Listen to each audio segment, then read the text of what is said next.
There is one thing I've always wanted to do: fall asleep and wake up in a cabin in the woods. Last Tuesday, Casper and I spent one night in a cabin in Lauversmeer National Park. Lauversmeer. We woke up to bird song, shades of pink and grey peeking through the clouds at 5:20 in the morning. The fire stopped burning in the middle of the night, and the cold, misty air leaked into the cabin. Casper got up to put on the fire, and we watched the fire crackle for a bit before rolling back to sleep.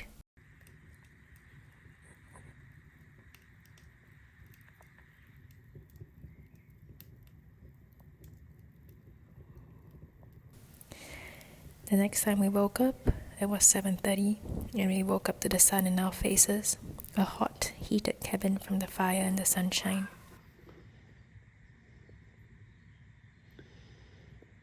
While having breakfast, an eggy concoction of onions, 4 eggs and bacon, eaten with 4 breakfast rolls we bought the previous day, we recounted our journey to the cabin.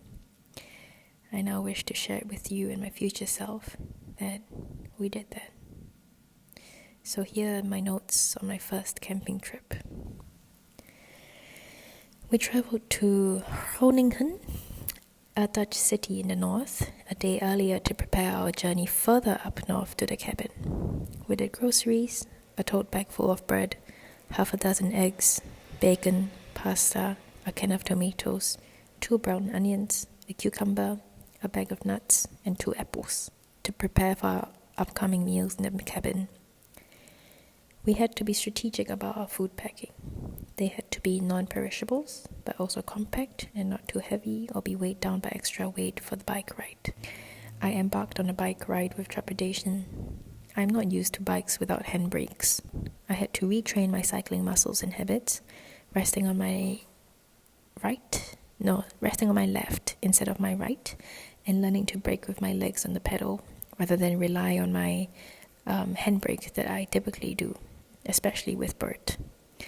After 20 minutes of adjusting myself, we made it out of the city of Groningen, cycling to a town called Zoudhoorn before stopping for an apple each. Our first snack pit stop of the day.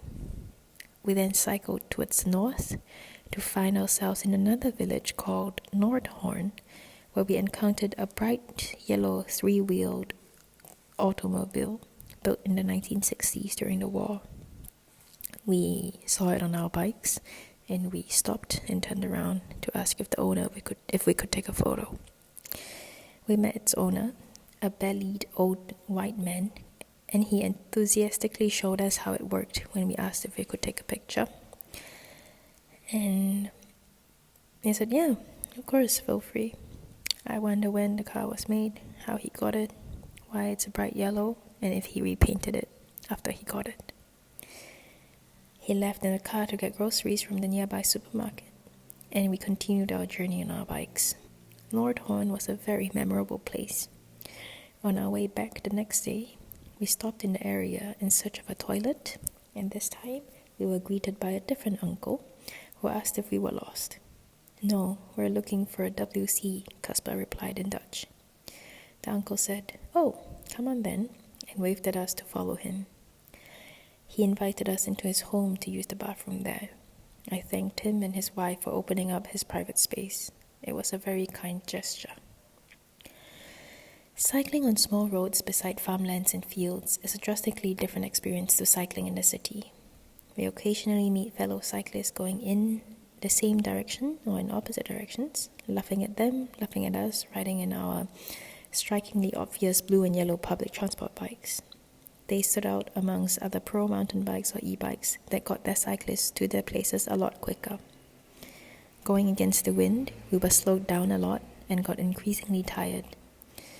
I was entertained and distracted by the sights we saw along the way: sheep, cows, horses, and the snackish pit stops we took along the way to sustain our bodies and energy levels were what I was looking forward to the most.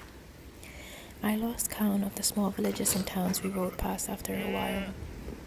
After 3 hours, we saw road signs that pointed to our camping grounds, not before riding through a path that reminded me of a scene out of a Miyazaki film. I felt like a main character in The Wind Rises and indulged in Joe Hisaishi's melodies in my mind. After 4 hours, we turned into a small corner of the national park and Casper spotted the roof of our cabin. We followed and were greeted by a delightful sight. We finally arrived at our shelter for the night. A cute, curved roof wooden cabin with glass windows.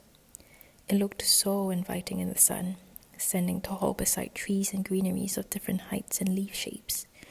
We both sighed in relief and in immense joy. Our bodies brought us here. We rejoiced in our achievement. I recount with so much ease now with these words I wrote and now narrate, but it was truly a celebration of our bodies and our minds, for getting us there, for propelling, for moving, for pushing on, and most importantly, because we don't have to cycle anymore. We settled down, unpacked and sat outside for an hour before setting up the fire to cook dinner. Our first fire starting attempts were futile, as we overlooked the fire starters that came with the cabin.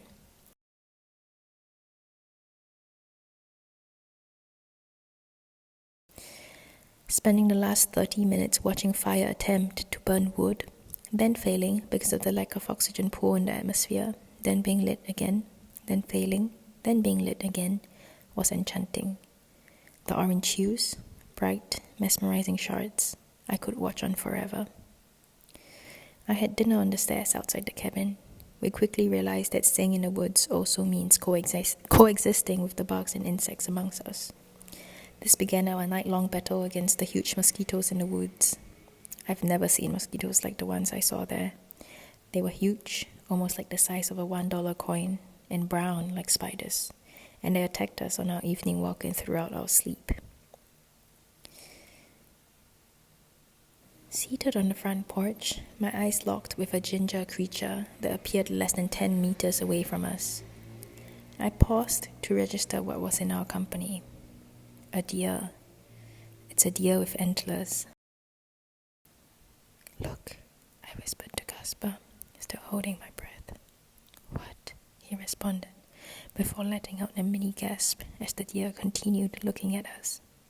As if recalculating its path, now interrupted by 2 humans seated before it, it continued down a different little path, galloping away from us, slowly, while still holding our gaze.